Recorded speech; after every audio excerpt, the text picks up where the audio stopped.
I've been rewatching a sitcom called The Good Place. Ted And Danson, right? yeah, Hmm. yeah. And one of the characters is a huge Jacksonville Jaguars fan. And, kind of the plot is that they're not actually, like, spoiler, but they're not in the good place. They're actually in Oh, the The hell. bad place. And he's like, there's no way this kid's an idiot from Jacksonville. Loves Blake Bortles, the amount of Blake Bortles references. But he goes, Hmm. I was rewatching it this last week, and he just goes, this can't be the good place. There's no NFL Red Zone channel. And I had forgotten he said that, and it was just like, preach, brother. that's funny. Yeah. Anyway, all That's right. cool. Funny. Cool trip. Are we recording this or are we just chit-chatting? This is This is it's this is being going in. recorded, but Oh.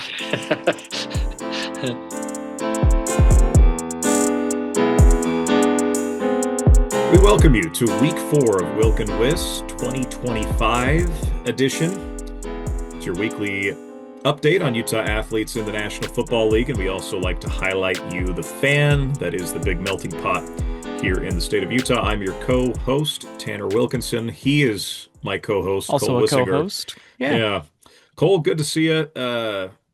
You and I had a good time on Saturday. Got to do a little We play-by-play in did. color with some JUCO football, the alma mater of Good Garrett game for Bowles us and too. Hmm. Jalen Moore. And yeah, and a shootout that a lot of momentum shifts in a game. So that was a lot of fun. You were filling in actually for our guest today, which is Greg fun. Sterner. So yeah, Greg will be our guest here later today. So a lot of good performances though this week. This was a good representation week for Utah athletes Boy, I in was the NFL.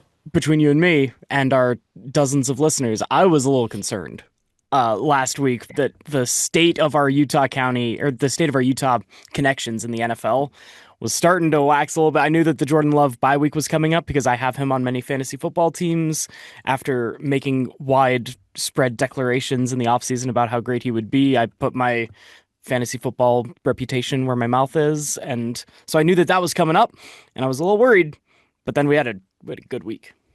It was a really good week. A lot of guys contributing and some surprise contributions, maybe. Um, let's start with Tyler Algier. It's kind of an What every a other week highlight. thing. Yeah. Oh, one of the best highlights of the year. Yeah, Yeah, for TA, 16 carries, 51 yards, got a touchdown for Atlanta. I picked that game. That was my crazy pick of the week, and it kind of happened. So that worked. sorry to In the face of Jackson Payne, you sorry to looked him Jack. dead in the eye Yeah, and sorry to said, Jackson. screw Washington. Yeah. So yeah, And then the Tyler Falcons Algier. did the same. Yeah, Caden Ellis was part of that too. Caden Ellis, 5 tackles, had a half a sack, and then a tackle for loss, 2 quarterback hits. They got after Marcus Mariota. Bobby Wagner, 10 tackle game again. Just Grass is one still TFL green. though. Yeah, yeah. Matt Gay's maybe found a home in Washington though. He was going to find a home wherever he bounced around to. Yeah, there are few enough good kickers in the league that Matt Gay was gonna get somewhere, even if he goes through slumps. 4 for 4 on the day, had a long of 52, which in today's kicking world is expected, but it's still cool that it's a 50+ yarder. 1 for 1 on his extra points, so 13 total points towards the scoreboard for Matt Gay. Bill's always providing us with some content. Dalton Kincaid only had the one catch, but it was a 26-yard touchdown from Yes. Josh Allen. Kincaid's those targets still may those reception numbers still aren't there, but he's found the end zone a lot early in the Yeah. season, and that's a good thing for Bills fans. And honestly, where the Bills offense is at this point in the season, they haven't been tested. Tough game against Baltimore that went down to the wire, but they haven't really been tested a lot, and especially against New Orleans. Yeah. This is kind of where it ended up. Cole Bishop in that same game, 5 tackles, had a pass breakup that he had an interception that goes down also as a pass breakup, and so that was a good stat line too. Penei Sewell.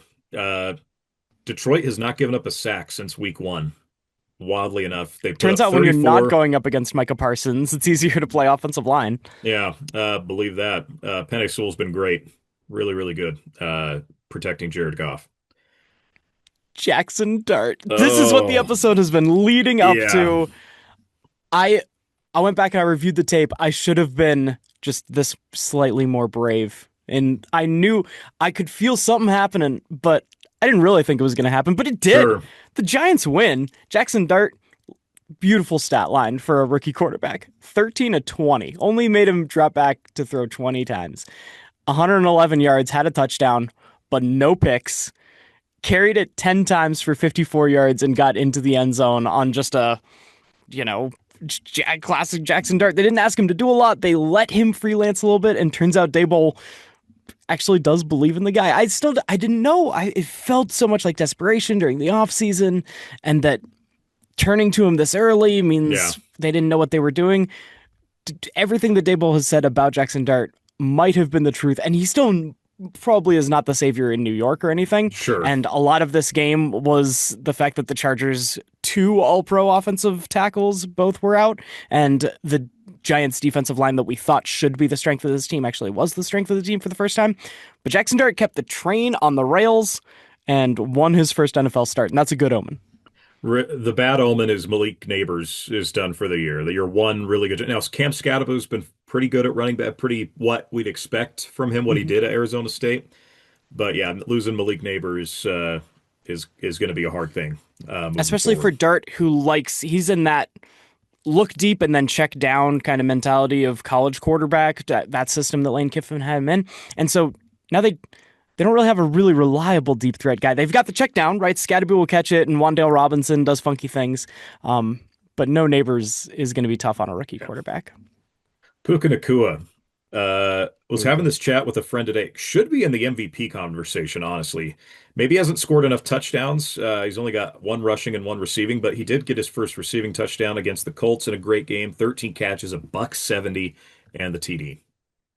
The 2 highest graded players across the first 4 weeks of football in PFF's grading, which is not a perfect system, but it is a system that we have, is Puka Nacua, and it is Fred Warner for San Francisco, who had 8 tackles on the day against Jacksonville in a losing effort against Jacksonville against another off-ball linebacker that had a wonderful day in Jacksonville. Is going to be my player of the week. I'm just going to throw as good as Puka was. Like I wasn't going to give it up, but yeah, Devin Lloyd is my guy too. Was so good, and Red Zone focused in on him a lot because he had 2 picks, forced a fumble, had a tackle for loss, and 8 tackles. The Jacksonville defense has suddenly become a wrecking crew. I think they have already surpassed the amount of turnovers they had all of last year. They only had 9, which that's really bad. And then you have, 13, 14 through 4 weeks. That's insanely good defensively. So maybe things are changing in Jacksonville, and Devin Lloyd's a big part of it. Yeah, Jacksonville being good is I think it's a really cool thing. It's not a take that I had coming into the season, but it's enjoyable to see happen. Sure. That Liam Cohen really did just come in and immediately turn Travis Etienne back into something. Trevor Lawrence is not turning the ball over at least as much as he used to. He's not the Trevor Lawrence we thought, preseason of 2021 or anything, but he's back on track and doing good things. It's interesting to see Jacksonville at this point. Noah Sewell got on the stat sheet with 5 tackles and a tackle for loss for the Chicago Bears defense that has been okay. Yeah, we'll be talking about that. Our guest was at that Bears-Raider game on Sunday. Jordan Love played minus a lost fumble. Really, what more do you want to ask out of Jordan Love? Maybe some better clock management at the end of overtime. That's on your coaching. There should not be a tie in professional football. I am going to go to the grave saying this. Jordan goes 31 of 43 for 337 yards, 3 touchdowns.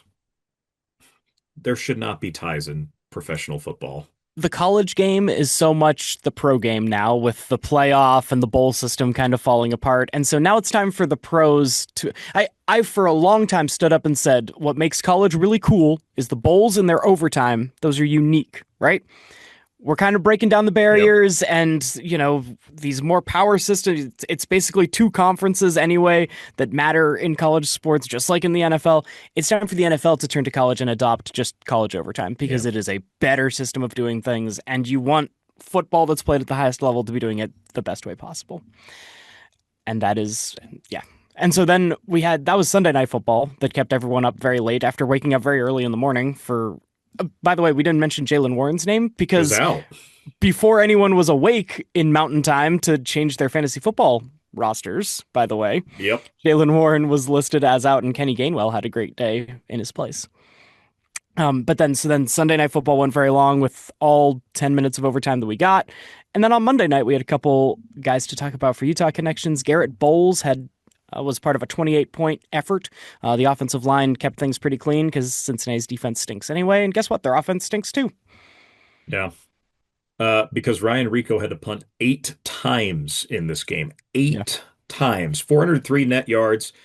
Did have 3 inside the 20 and did have a nice long punt of 69 yards that our guest also reminded me of during our text chain Nice. during the Monday night game. Tanner, Yeah, it did was you check your nice. DMs before we jumped on the pod? I sent you a little Ryan Rico stat You did. a couple minutes Let's ago. let's read it. Does your offense have more yards than your punter? As of 4 weeks of action, every NFL team, of course, says yes, except for the Cincinnati Bengals, And where and Ryan Rico has more yards than the entire Cincinnati offense. and that was including week 1 with Joe Burrow at quarterback. Like Yeah. and it's the Cleveland defense, which has been a pretty good defense, obviously. And it includes a week 2 game where, by the way, Jake Browning threw like 3 interceptions Yeah, and they were turning it over before they had a chance to punt. I It's not think like that's been like right. a weirdly statistical anomaly punty team. No, it's yeah, just the and they've turned it over a ton. So yeah, that's such a unique thing. Uh and love that But Ryan gets the opportunity, yeah, but yeah. not that much. In the message I sent you, I said this is a Ryan Rico stat. Like he's getting a lot of opportunities, but he's a really, really good punter, guys. So Yeah. that's what it is. Week 4 is in the books. Tanner, you went 10-6 with a bold pick of Atlanta. Jackson Payne, I went 9-7. Jackson Payne also went 9-7. His bold pick of Jacksonville, the one that he thought he was Yeah. crazy on, Yeah. that worked out. And then some of the more normal stuff that we all picked, like the Raiders beating Chicago, did not happen. Yeah. Uh the fascinating one to me was how good Kansas City looked. Now Baltimore is just depleted. I mean, Yeah. it does not look good. The good news is no one else in your division has looked amazing. We kind of talked about that's why I picked Yeah. Kansas City was right urgency, and Kansas City did look more urgent. They looked a lot more ready to roll on that front, and so yeah. But Devin Lloyd's my player of the week, man. He was so good for Jacksonville. Obviously, it's insane what Puka's doing at that position on a weekly basis. Like it's just expected at this point. But there was a lot of positives. The fact that Jaxson Dart got a win. Penei Sewell continues to be really, really good as well on that, which is no surprise. He's an all-pro, but it was a good week for Utah Sunday connections. morning, I was already thinking through who my player of the game would be, who I was going to put on the YouTube thumbnail. There was so much seeing Jaxson Dart do his celebration. I was like, that just belongs right there, right? It's first start. But then Devin Lloyd gets 2 interceptions. He's going to be my player of the week Yeah, also. But as of us recording this, I haven't decided who's going to go on that thumbnail. Yeah, that was a good week. yeah. That'll be fun to see. We now welcome in our guest. He is a friend of the program. He's 3 for 3 in terms of seasons for joining us. Greg Sterner, well, the guy Cole filled in for on Saturday That's with right. We missed you. the Snow College broadcast. The reason What were you Cole up had to last weekend? Why yeah, why why couldn't let's you talk about come that. call ball? Was it an NFL? This is an NFL podcast, right, fellas? That's Sure right. is. Yes, and yes, I was in an NFL game down in Vegas watching the Bears and the Raiders play. It was a good time. First time I'd been to inside that stadium.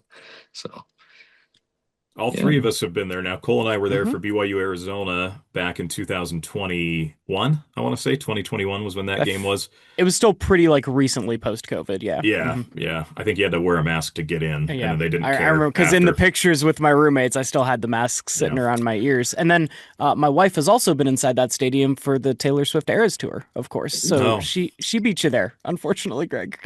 I had dropped my daughter off there for a BTS concert, which I know, Ah. no, I did not go in to that. Does that mean that K-pop Demon Hunters has been playing in your household? Is that So my daughter's 23 and has graduated BYU and lives up north. So she lives up in Provo, okay? but yes, she has watched that, and so has my wife. So Very good. It's good uh, programming. I that's know nothing. I know nothing about it, and we were going to keep it that way. Right. NFL podcast. Sorry, I forgot. so your thoughts on Allegiant Stadium? I loved it. I thought it was a really phenomenal experience when we went just for a college game. Yeah, it was awesome, and it was cool because I I've said this before to other people that I've talked to about this. I really think you could have an AFC and an NFC team in Vegas, and they would sell out every week, just with the visitors. I mean, there was at least 50% Bears fan, at least.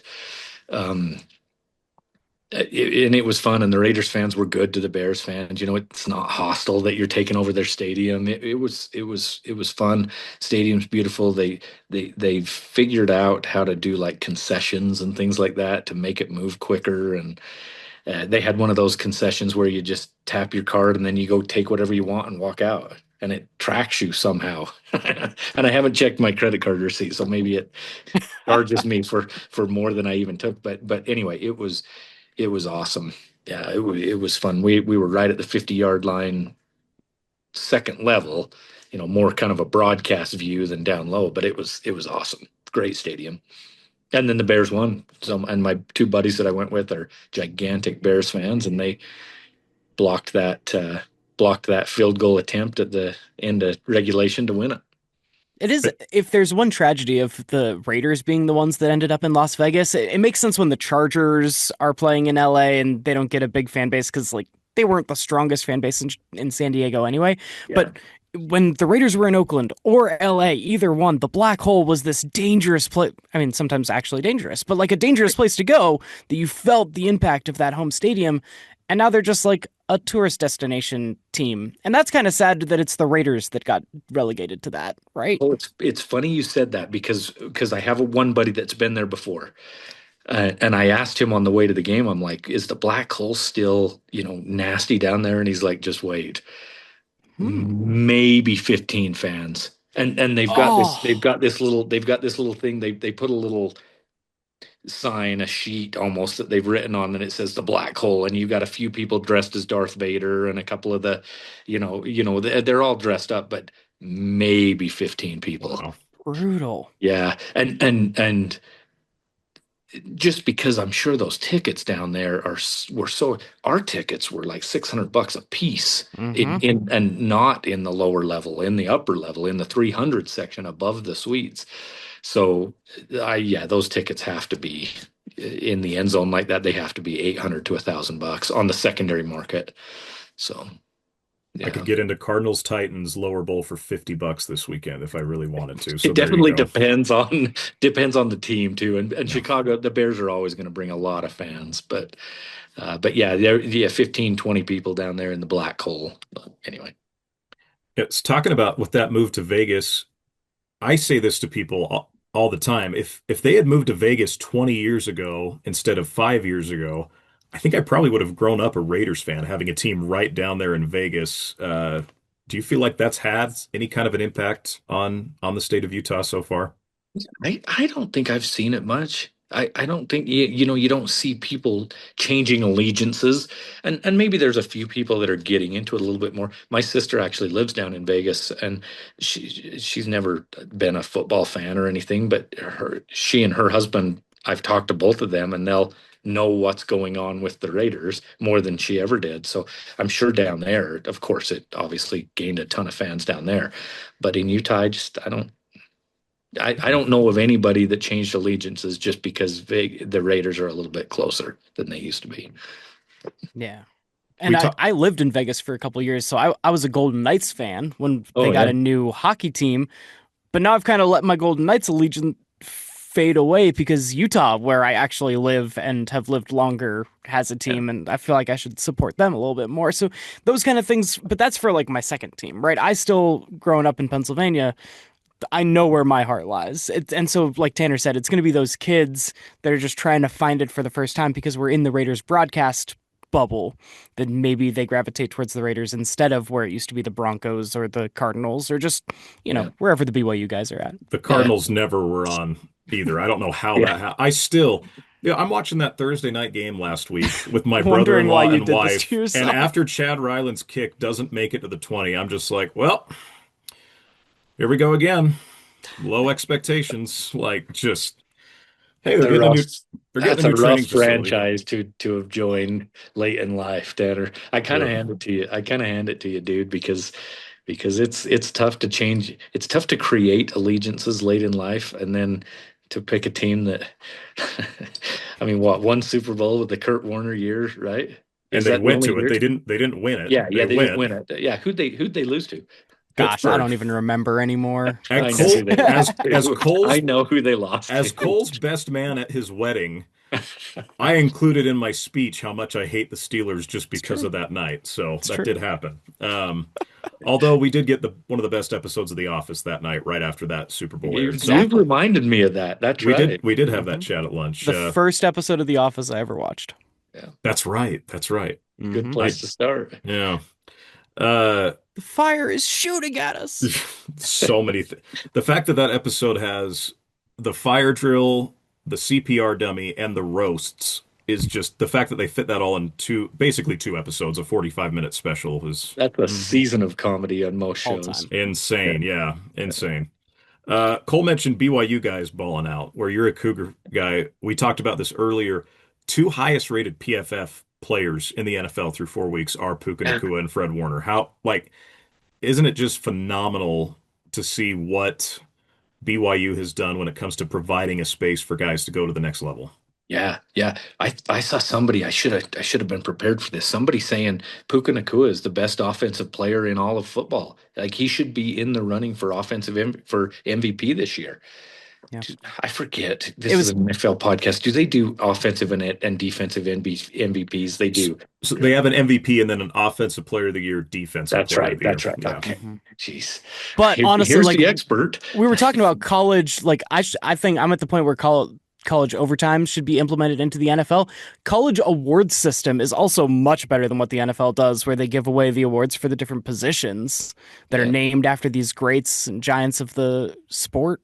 Yeah. So Yeah. it's I mean, and you talk about that for years. You got the Luke Staley winning Doak Walker, you know. I mean, mhm. you remember what that is because of that. But yeah, Yeah. that's a good point. But anyway, but somebody was saying today that I saw that, Puka's maybe the best offensive player in all of football. A wide receiver as a wide receiver, when's the last time they won an MVP? Has it Never. ever happened? Never. Yeah. Jerry Rice couldn't even do it. In Yeah. 1987, he caught 22 touchdown passes, which was the record When until Randy Moss. yeah, Didn't even give it to him. when teams weren't throwing the ball 55 times a game either. Yes. Yeah. Oh yeah. So I've seen that I saw that argument as well today about Puka, but I was thinking about this being at BYU ECU a few weeks ago. That year, Cole and I were interns, the awful 4-9 Satake year. Like how far BYU's come as a program now. You're in the Big 12. You almost made it to a Big 12 title game in year two. And they're just putting guys in the league. Even though the Zach Wilson thing didn't work out, you still got a guy drafted number 2 overall, Mhm. and there's a lot of reasons behind that. But Tyler Yes. Algier is contributing at a high level. Even some of these guys that come in undrafted, Jacob Robinson, even though he's still hurt, had a great camp for the Niners, Yeah, was there was a on lot their of press. radar. Yeah. Yep. So it's just cool to see how much that script has flipped since that bad year, and which is ironic because Fred was a senior on that team, and the one guy that you're like, yeah, he's still going to go play on Sunday. But I don't know. It's just fascinating to see how much the narrative has shifted on that. Wasn't Fred kind of underutilized that his whole BYU career, frankly? But anyway, Fred's best year was his sophomore year when Bronco was still there. yeah. I'll go to my grave saying that. Well, and his brother was really the bigger recruit of the two of them. Troy was Mhm. even a bigger recruit. But anyway, yeah, he's been fun to watch, and he's a dog. I don't know if you saw the clip of him when they're kneeling down in that game last week. That they're taking a knee, and he's still playing. He's trying to get through the line, and he's a dog, man. Yeah.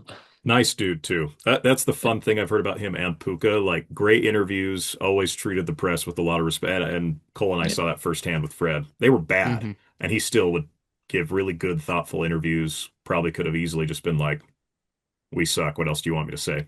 But That's cool. always Which very cool. guys really do say. Like those normally get edited out by the time that the general audience hears it. But these guys, they're not dumb. They know what teams they're playing for usually. Yeah, Yeah. and Fred, what was cool was after his pro, I remember doing his pro day interview or being in that scrum, that media scrum, Mhm. and he went around and shook every single reporter's hand after and said, "Thanks for covering me throughout my career." Like just, Wow. didn't have to do that.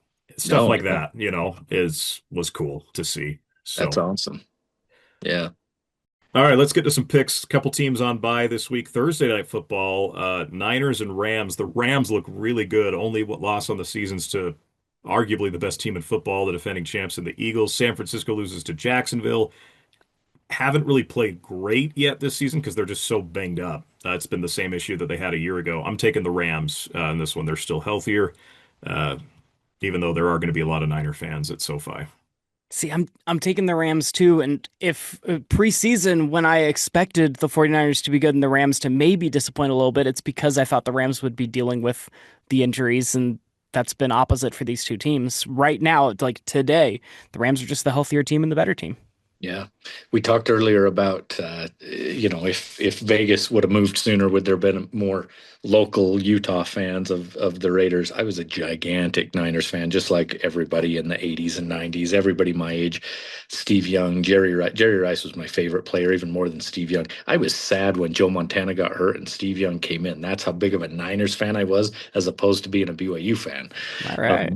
But yeah, huge Niners fan. But I'm long past that. So yeah, Rams. I'm taking the Rams this week. I got them up on my screen.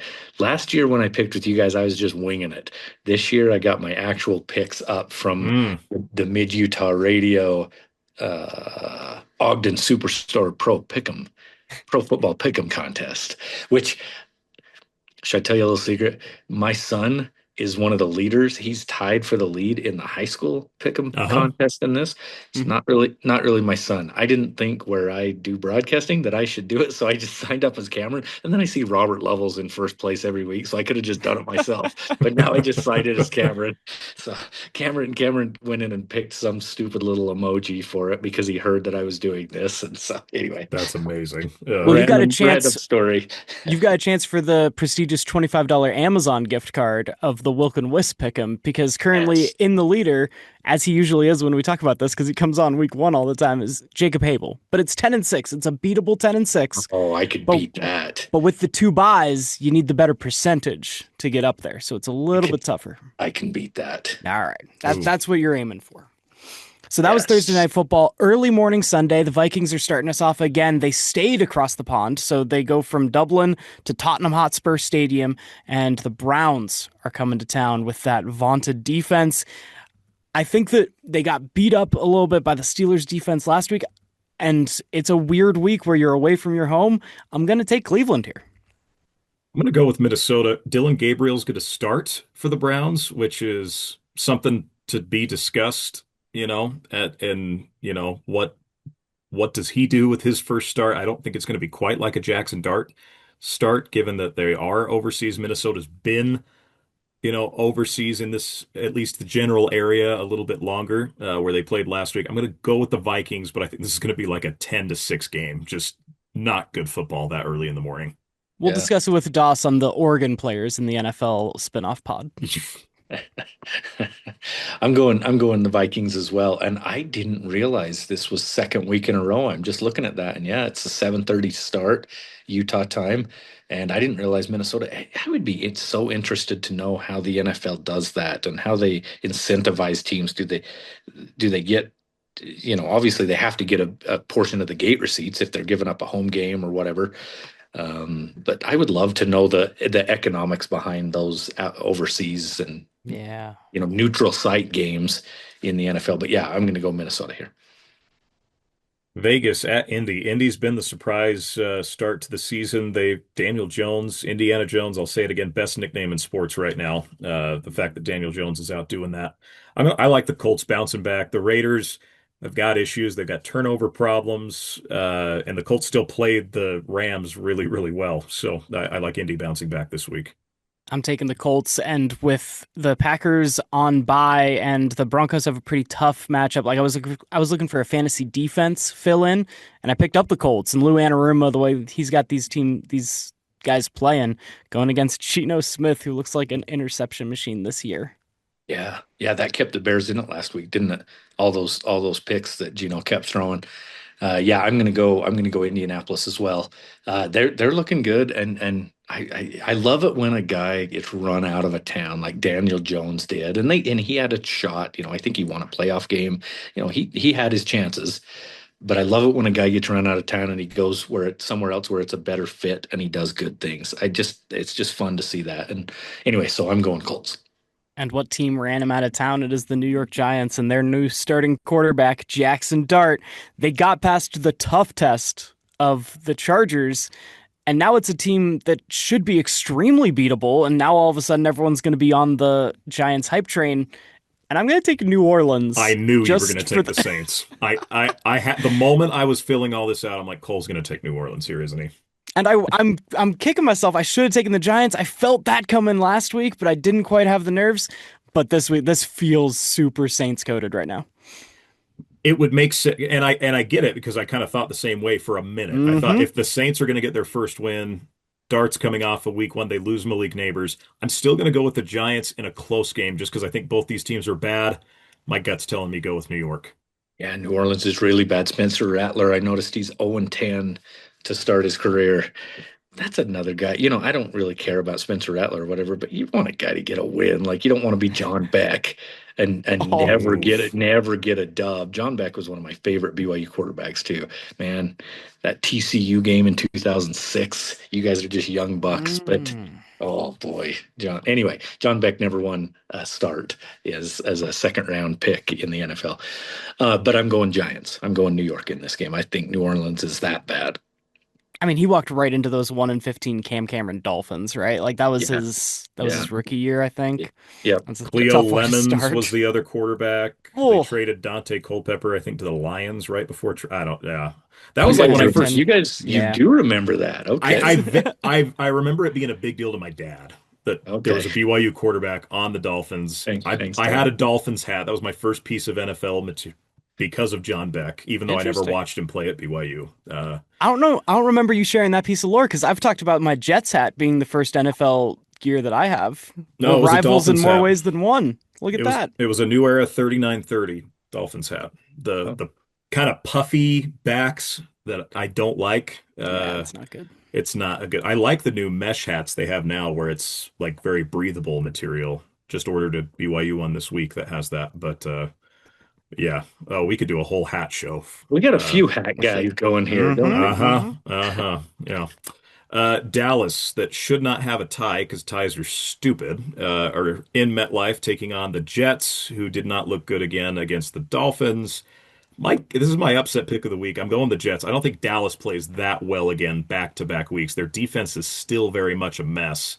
And I think there was a lot of emotion that went into that Micah Parsons game that allowed them to step up a little bit. I think there's going to be a bit of a letdown from that, and I think this is just a chance for the Jets to get Aaron Glenn's first win. Yeah, I like the Jets like conceptually, but I don't understand how three of us all picked the Jets against the Dolphins on Monday Night Football, and I'm not sure I'm going to be able to pick the Jets again for a while. I'm going to take Dallas here. So Dallas was on the Sunday night game this last week. We get back from the stadium and we're in Las Vegas. So what do? You go get yourself a pizza and you watch the Sunday night game at the sports book. Didn't do any gambling. I'm putting this out there, boys. That's the truth. But I did watch the Dallas game. And when you watch a game at a sports book, you get a lot of very impassioned people because they have things riding on that. Nothing. I watched college football and some NFL in the sports book this last weekend. Nothing made everyone madder than a tie game in overtime. People Yeah. are people are booing and chucking stuff. I mean, It that was was basically great. me in my living room, and It I was didn't have awesome. anything riding on It it. was awesome. All these people are booing and like they could hear you or something. Anyway, just anyway, I'm going the Cowboys. I think their offense is good enough. I, I, I, I don't know what it is. I think Dak Prescott is a pretty good NFL quarterback, and I don't have any stats to back it up. I'm not ready to back that up, other than I just think he's better than a lot of the crap he gets. I think Dallas will win. I think George Pickens is a really good receiver, and anyway, even with CeeDee Lamb out, I'm assuming he's still out. I Yeah. don't, but Hmm. yeah, I think Dallas will beat New York. Cole, what did I tell you last week? Do you think Jerry's dumb enough to flip Dak for Kyler? Mm-hmm. That was I love Dak. I'm with you, Greg. I think Dak's crazy underrated. But Yeah. anyway, The Cowboys' division rival, the Eagles, host another team coming off of a Monday. Well, New York's coming off a Monday night loss. Denver's coming off a Monday night win, going up against Philadelphia, and I'm taking the Eagles. yeah, this is a game that like Denver could win, right? Like the way they play defensively might give Philly some trouble. Philly's just a better football team, though. Philly's doesn't care how they beat you. People are complaining they're boring. Just win, baby. They, And that's what Phillies do. That's just what they know how to do with this particular group. So I'm going to take Philadelphia, and they're at home. they're such a well-built team. Just Philadelphia in every facet. They're just good on the both lines, the offense, defense. They're just a good team. And man, if I had to put money on somebody winning it this year, I mean, it's nothing. I mean, they're probably the favorite right now, I'm assuming, but I would put it on Philadelphia, and I'll pick them to beat Denver this week too. Two awful teams that both have one win. Miami is in Carolina. Tyreek Hill now out for the year with one of the nastiest injuries we've seen in a hot minute. I'm going to take Carolina at home. I think there's still just enough there with Bryce Young that he has kind of these one good game, two awful games. One good game, two awful games. I think this is a week Bryce Young has a chance to be good. This is a super pick 'em, and this kind of comes back to what we hope or what our previous takes have been. Tanner's a little bit higher on Bryce Young than I ever have been, but I've always been higher on Tua and the Mike McDaniel offense, maybe, than I should be. And so I'm going to take Miami, but yeah, both these teams have been bad. I picked Carolina on this mid Utah radio thing, and we're gonna go change that right now. I don't know why I picked Carolina in that one. It must have been a mistake. I'm going Dolphins. The Houston Texans also, yes, talk about shocking records at this Oof. point in the season. The 1-3 Texans against the 1-3 Baltimore Ravens. We talked last week about Ravens versus Chiefs. One of these teams is going to come out 1-3, but now between these two teams that both had Super Bowl aspirations ish, right? We knew the Texans' offensive line was kind of an issue, but still great. You know, CJ Stroud had that great rookie year. Defense should be top in the league.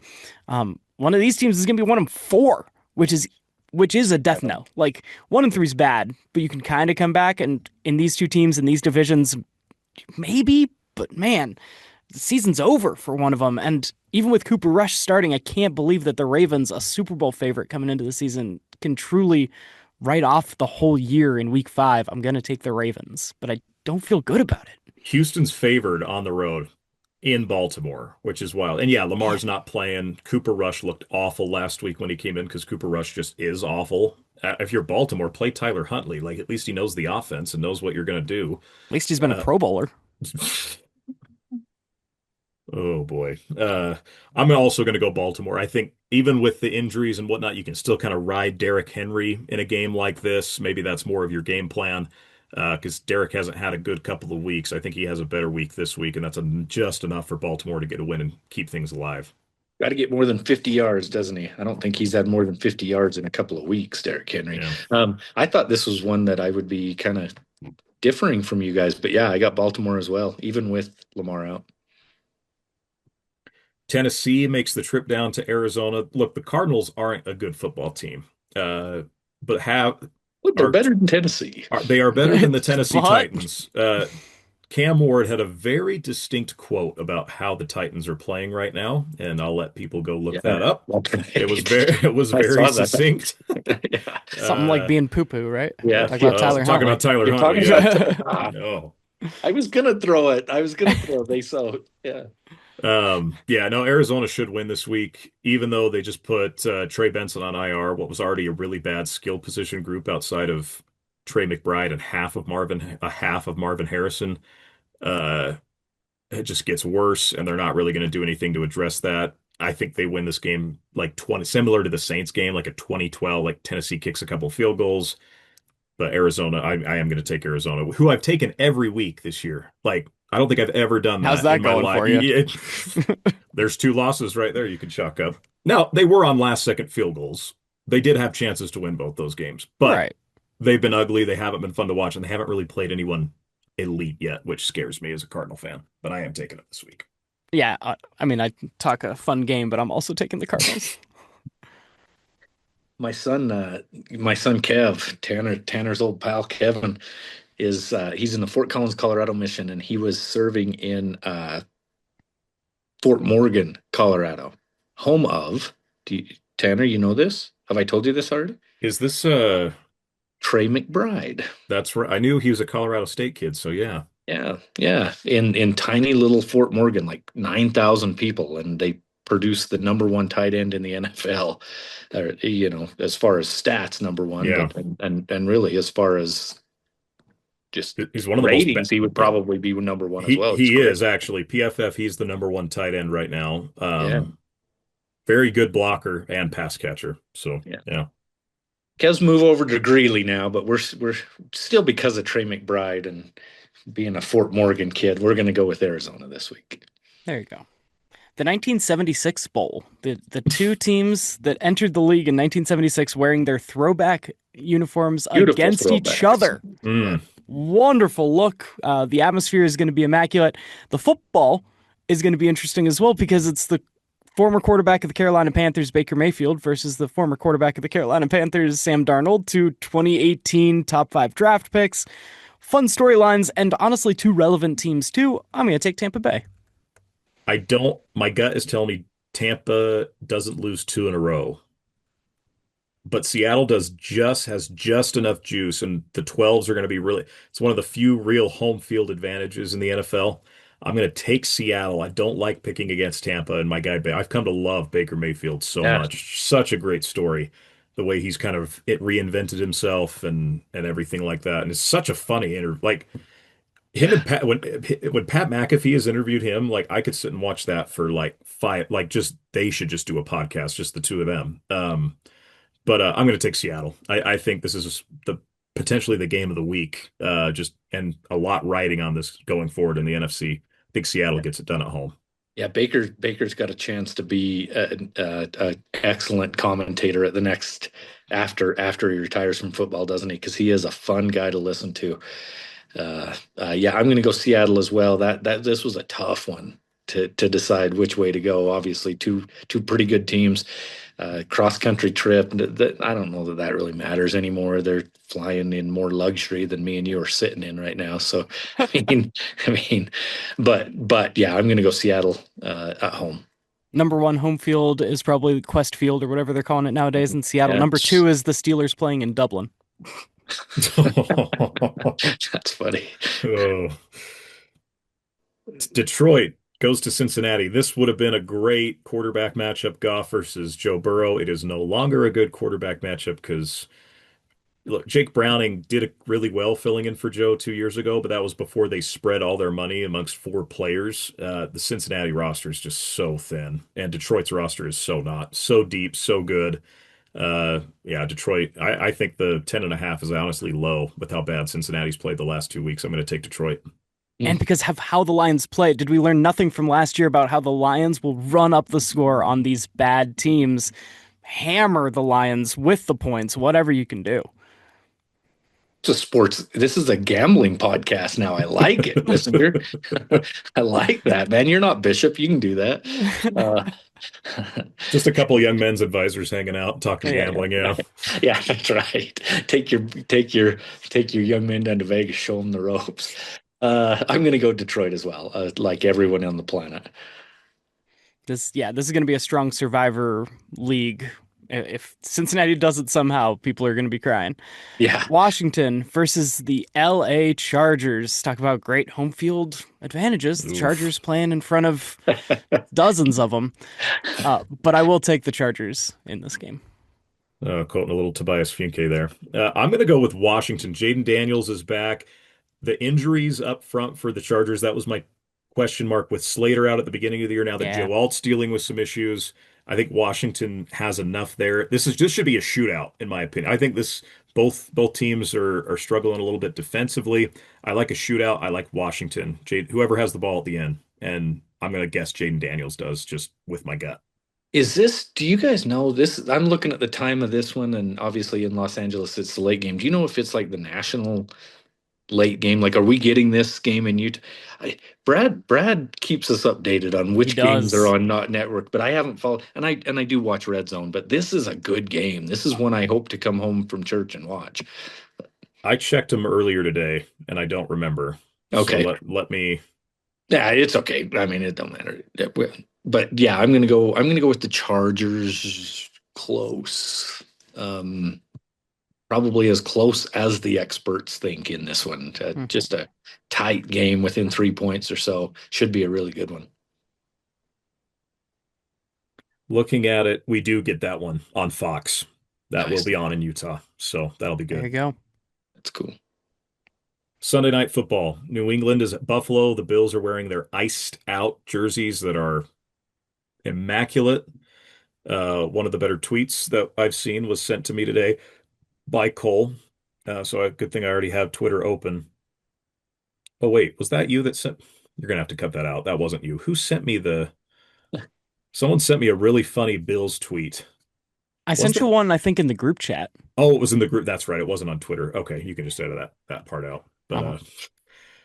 so Bill, it says the Bills will wear their all-white Nike rivalry uniforms Sunday night against the Patriots. All fans are encouraged to wear white from head to toe. Team will give out white towels to everyone in attendance. They want Highmark Stadium to transform to a pure blizzard of white. And the number one reply under that says, "This is cool, but unfortunately for the Bills, snow melts in May," as in Drake May. Maye, Drake May. Let's Oh, go. That's not yeah. happening though. Buffalo wins. To pull a Pat McAfee doing the Georgia fight song Yeah. and then Yeah. switch my pick. Give No, me Alabama.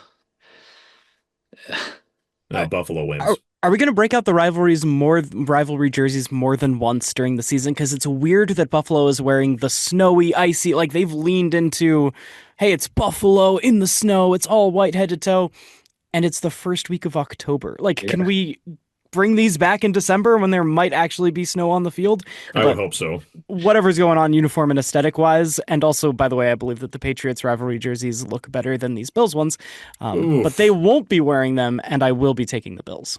Are the Patriots ones with Pat the Patriot and the red jerseys? Is that because I've No, seen they wear those? Oh, no. that's No, not that's the just a right. throwback. It's like a kind of grayish blue. That's just a Oh, really good look and slightly okay. different The stripes. But Colt, the Bill. This is the Bills ones are the best ones. They're the best the ones. all white is overplayed. It's it's just all white. That's all it is. But the way Buffalo's playing off this snow stuff is phenomenal. I do We've already like. had this I disagreement Yeah, in yeah, yeah. in a here's group chat, so that's why I I brought it do up. I do like that they're doing a whiteout with their jerseys and asking their fans to wear white, not a la BYU or Penn Oh, State. I don't yes. like that. And here's the thing. Here's the thing. I'm usually very traditional with you wear your dark jerseys at home in football, you know. But if you're gonna do a whiteout, why does the other team wear white? That's dumb. But anyway, Mm-hmm. that's my opinion on that. That was But I mean, that was a very Jerry Seinfeld coded. That might be an unhidden talent of old Greg There we Sterner that he can go. do some Jerry. I've never heard What that, but is okay. what is the deal What with the is the name? whiteouts? Yeah, Yeah. that's funny. I'm going Buffalo, but New England is playing better than I thought they would be. Drake May is very good. Yeah, Very good quarterback. Yeah. But eventually, I might be the biggest Drake May fan on the podcast, but eventually we do need to turn it into actual wins and looking good from a statistical standpoint and things that everyone can see as opposed to just, this little football insidery. Oh, but Drake May is pretty good. As soon as he gets some receivers, as soon as he gets an O line, as soon as he gets yeah, an offensive coordinator that can do something with him, yeah. um, it's still not coming together. And he's been in the league, I mean, for a couple of years, and things don't look too bright right now. But hopefully it's not. Justin Herbert didn't have a great environment, but he just stepped right in and showed us that he was good. Drake May, it's still a little theoretical. Anyway, the Chiefs, Monday Night Football, Chiefs in primetime, shocker, against the Jacksonville Jaguars. And we talked when we were going through the review of the week. The Jags, it's fun that they're looking good. I take the Chiefs here. Yeah, I think Kansas City figured a few things out last week. I don't think they play quite as well as they did against the Ravens, but Jacksonville has proven to be pretty formidable. They had some good pieces already, just a bad culture, and that's kind of been the story in Jacksonville for the last 20 years. But Liam Cohen seems to at least be doing a decent job right now. I still like Kansas City though. I think they unlocked a few things. Xavier Worthy really looked good last week, and that kind of speed with Patrick Mahomes is dangerous if they fully unlocked it. Yeah, we saw that speed against BYU a few years ago when he was at Texas, didn't we? He torched us. Is this going to be 2 weeks in a row with Duval fighting the other coach, Andy Reid, and him coming to Ooh. blows? That's a joke. But can you imagine Andy Reid going out there like Robert Saleh did, Oh, going after Cohen? I'm going Kansas City. Yeah, of the 32 coaches, I think Andy Reid is the least likely to do exactly that. But if he maybe actually had to Spags go to goes after blows, he him. could back it up. Yeah. Like I've seen Travis Kelce talk about that Andy can be scary at times, and like I believe it. Like any football coach is going to have like a slightly, Andy You have just an does it edge. Andy just does it in private, which Yeah. like I feel like if I was coaching, that's what I would do. I'd be more of the chew a guy out in private rather than Yeah. because obviously Travis has gone up to him on the sideline and been Yeah, you got see that a few times. Yeah. yeah, and but he's talked about when he was a young player how Coach Reed's gonna be so mad, like because I think it was Travis talking about he got ejected from a game like much earlier in his career, maybe even Hmm. before Mahomes was there, and he's like, Coach Reed's already gonna be mad. Just win the game without me, like that way he'll be less mad, kind of a thing, which surprised me, but then thought no, like football coaches are gonna be football coaches. So Yeah. Yeah. anyway. Well, Greg, always good to have you, my man. Hey. Always good to talk a little where you and old Herm travel. This year happened to be Vegas, so I was glad for Herm that the Bears got. I think I texted you right when the field goal block happened, and it was just that emoji of just Yeah. breathing, like, oh, yeah, And this wasn't the end of the game, but there was one point where the Bears had, and I don't know if you're in a hurry to get off here, but the Bears had like 7 red zone uh, appearances in that game, and they had 9 freaking points. Oh, my two Bears buddies are going crazy. Like, even if you just kick a field goal every time, you probably win the game. There was one point when the Bears got down in the red zone, and my one buddy Brian Boston yelled out really loud, and it was this rare kind of quiet moment. Just kick the field goal now! All the Bears fans around us laughing. Well, I know there was the one pick that Williams threw where Max Crosby made just an Max Oh, insane. Crosby yeah. was That dude's a dog. Dude, I've seen that guy. I've watched him for years, but seeing him in person, even the Bears fans around us were like, that guy is different in person. That guy controlled that game from the defensive side. Like everything Chicago did had to go away from him. That guy is amazing. Yeah. Yeah. It's always cool when you do that, when you see guys in person, right? Like, Yeah. got to see Josh Allen in person earlier this year. It's just different when you see Yeah. a guy, do that kind of thing. Pass So, the eye test. yeah, Yeah. right. Always good to have you on, brother. Best of luck winning that Amazon gift card. If you're doing that well in the MUR contest, Love it. we'll see how that goes. So You let appreciate you, me my man. know. All right. Thanks, guys. Cole, appreciate you. Thank As you. always, it's always a good time. You're a good fill-in when Greg's not around to do a Oh, snow thank game. He's done more than I have. That's this actually year. true. That's actually true. Snow's I'm had the fill-in. they've had a road game. That's funny. I've called 4 snow games and had 3 different color guys, which, Yeah. Coach Erickson has a saying called TTJS. I'll let you figure that out. I can't repeat that on the air. Well, I could because it's a podcast. We're not on radio, but I won't. I'll let you figure that out.